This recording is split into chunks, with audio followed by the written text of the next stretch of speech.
Hi everyone, welcome back to English 116. This is for a class for Wednesday, the 18th, where I wanted to keep things pretty short today because I'm hopeful that you are working on paper number 1, which I had given a suggested due date of around Monday, the 23rd of October, but I've added an ish to that, the Monday 10/23-ish, meaning that there's a rolling deadline, so you don't necessarily have to have the paper in by that date. I chose that date because it's midway approximately through the semester. So I am encouraging you to submit in a paper sooner rather than later if you haven't already done so. Thank you for those of you who have already submitted in papers. Basically, I evaluate the papers in the order in which I receive them. I will return the paper to you evaluated with a letter grade as I review for grammar and mechanics as well as for content. If you're content at that point, you're done. But if you would like to earn a higher grade, you can submit in a revision based on the comments that I've given you. And certainly if you need further direction, you can always reach out to me. And I ask that you submit in the revision along with the original graded copy. And you send that to me to my email, RUIZ for Ruiz, my last name, at gcc.mass.edu via PDF because that's how my grading program works best. And once you submit in your revision along with the original graded copy, you would get the higher of the 2 grades.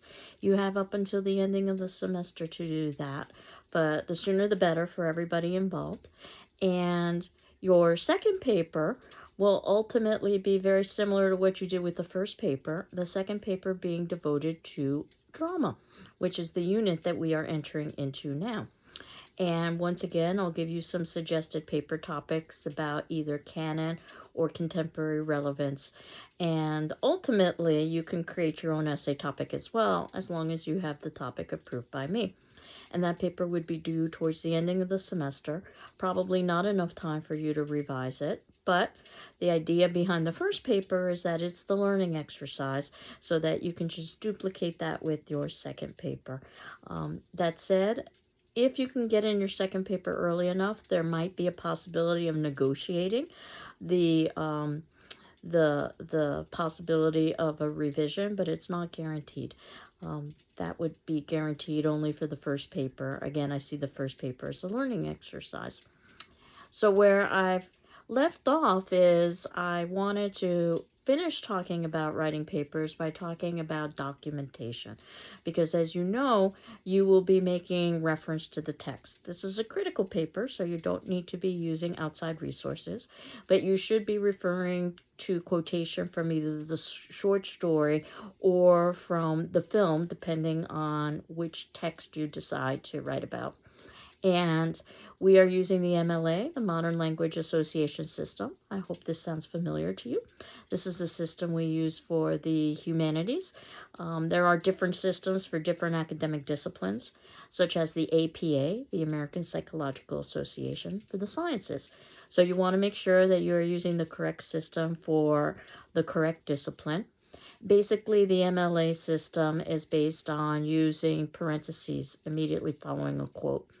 And then within those parentheses, and it doesn't matter if you have finished your sentence or not, but once you are done with the quote, within the parentheses, you indicate the least amount of information a reader would need in order to determine where the quote came from.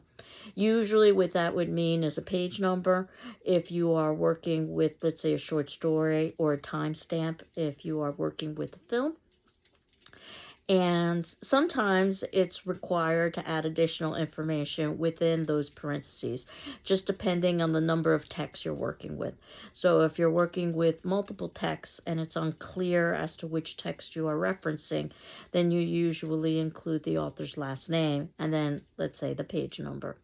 And if you had multiple texts by the same author, in this instance, you would probably have to do part of the name of the text and then the author, and then the page number. So you just continue to build on the system. It's a system that you don't really memorize. You just look up. I liken it to looking up a recipe in a cookbook. You just follow the directions exactly. And all of this comes together with something called a works cited page, which is a separate sheet of paper that you add at the ending of your writing that literally lists all the works that you cited or quoted from. And they're all listed by author's last name in alphabetical order. And there's small differences on how you would list, let's say, a book as opposed to a magazine article, as opposed to a film. Get the idea. Again, you just follow the criteria exactly. And then that would allow a reader, if they so wanted to look up your original source and verify the authenticity of your quote. So that's really the only purpose for offering documentation, is that someone could backtrack and see the sources that you use and verify that those are indeed legitimate sources and correctly documented and correctly quoted. So you aren't using any outside resources for this paper. So in theory, you wouldn't even need to submit in a works cited page. All of you would be submitting in the same works cited page. You'd either be citing our textbook, The Bedford Intro to Literature, or the film Citizen Kane. I know that you've gone through Comp 1 class, so you've probably already done this before. So I'm fine with you not submitting in a works cited page. That said, if you do submit in a works cited page because you want the additional practice, then you want to make sure that you're doing it correctly. And a couple of resources that I recommend, and you can see this in the notes below. Purdue OWL, which happens to be a website that came out from Purdue University that is accessible to everyone, whether you're a student at Purdue or not. Goes through the entire writing process from the very beginning stages, generating ideas, to the very ending, formatting and submission, and everything in between. And of course, it's got a very good section about how to go about quoting and documenting. And our own GCC library. The library is well aware that students will be writing papers, and they have a link specifically devoted to writing and citation guides, and I've included that in the notes below.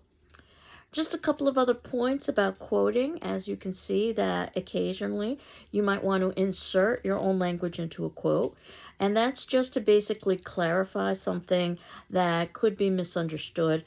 It's not to comment on the quote, because you can always comment on the quote beforehand or afterwards. We use square brackets for that.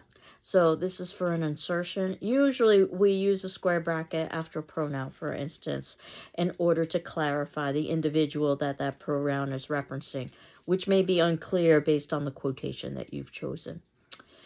And you can also illustrate an omission from a quote. Now you get to decide where to start and end the quote.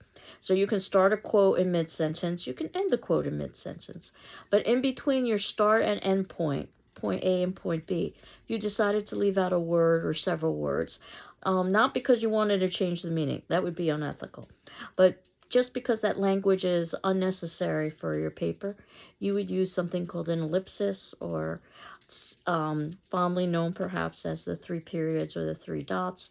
And you can see an example below where I've given you examples of an insertion. Quote, even his, and then a square brackets, Krebs's, close square brackets, lies were not sensational.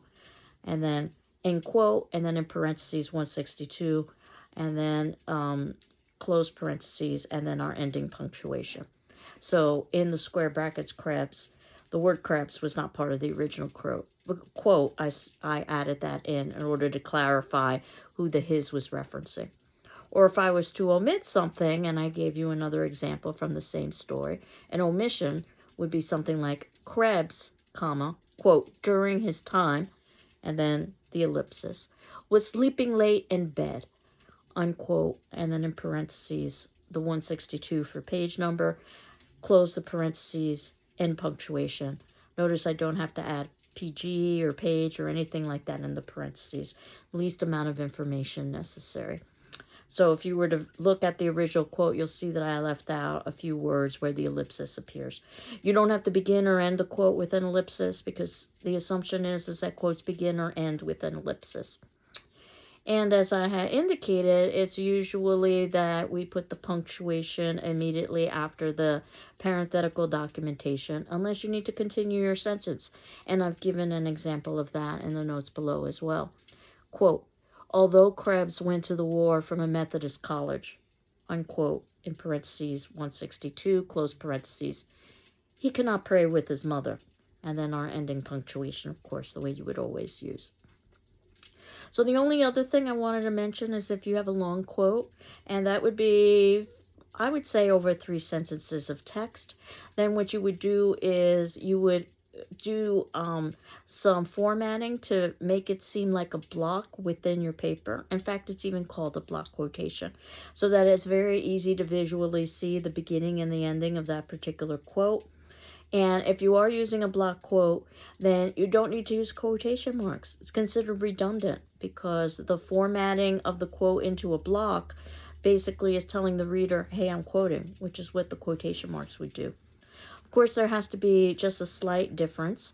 If you're using a block quote, then it's punctuation first, ending punctuation first, and then parenthetical documentation. I don't have a good reason for it. It just, that is the way it is. And again, you can find all of this information on Purdue OWL, the GCC library site. Our textbook in the initial set of readings also talks about writing papers. And of course, you can always reach out and ask me as well. So the rest of the class, I'm going to leave up to you to work on paper number 1. And I'm hopeful that starting next week, I will be receiving papers from you if I haven't already done so. And what we are going to do next class is talk about Oedipus the King. You can see in the notes below, I've included a link to Oedipus the King. And we will also be watching the film Oedipus the King. So I'll be providing you next class with a link so that we can watch a performance and talk a little bit about performance. So because you're working on paper number 1, there's no attendance question today so that you can work on paper number 1. You're welcome. So I hope you're doing well. I'm doing well. And we will continue on next class watching a performance of Oedipus the King. Take care. Bye-bye.